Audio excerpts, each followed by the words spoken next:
In July, we said the Browns closed their famous gap the painful way, 2 bounce flags and the league's softest schedule arguing the record rises, a defense minus Myles Garrett and Jim Schwartz arguing the specialness leaves, and that whether the improved team has a quarterback was the question 2026 exists to answer. As of the season preview, the competition between Deshaun Watson and Shedeur Sanders was officially undecided, with Todd Monken declining to name a starter. Camp just produced the first evidence that a decision may exist, even if nobody has announced it.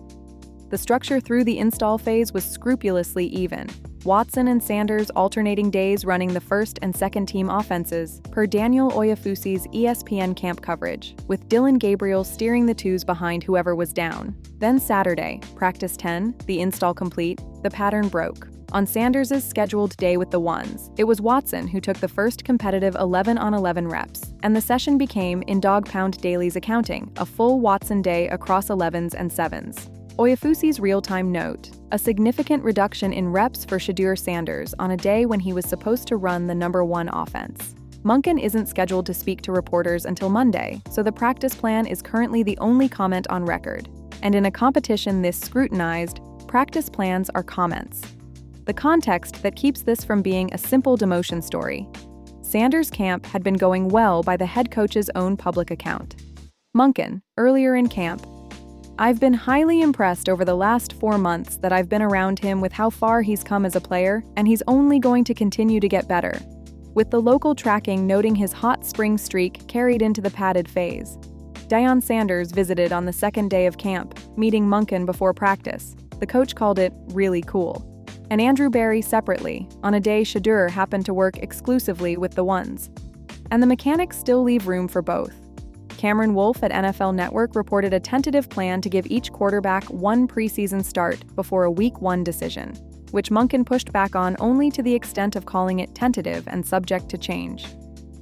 The first data point arrives Saturday regardless. Cleveland opens the preseason at Chicago on August 15th, and someone has to take the first snap.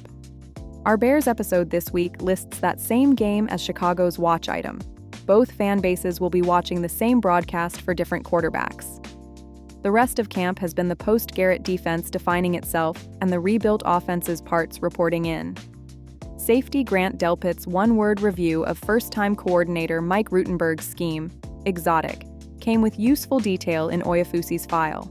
The foundation of Schwartz's attacking front stays, with heavy disguise and communication layered on as the differentiator. That's a more continuity-minded install than the July previews kept neither the scheme nor the stars framing assumed, and worth logging as a small correction in Cleveland's favor. On offense, Harold Fannin Jr., our conviction call at the position in July, disclosed that his missed off-season program was surgery for a late-season groin injury, which explains the spring absence the beat had noticed. He's been practicing. Rookie tight end Joe Royer is away for personal reasons with no timeline, per Berry. And the 5 new starters line rebuild grinds on without a reported setback, which for a unit this reconstructed counts as news. Does the July framing hold? Unchanged, deliberately. The preview's claims were about the floor rising, the defense normalizing, and the quarterback question being the season's actual product.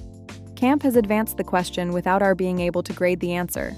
If Saturday's rep pattern means what rep patterns usually mean, the franchise is leaning toward the healthy 30-year-old with the restructured contract over the rookie year charting we graded worst in the league, a defensible read of the same file we published. But Monken hasn't said it. The preseason starts haven't happened, and this format doesn't award verdicts to inference. What would change it? Monken's Monday press conference, the starter for Saturday's opener in Chicago, and whether the alternating pattern resumes or stays broken this week? 3 checkable items inside 7 days, which is as good as a camp watch list gets. We'll check Sunday. Data via NFL Verse.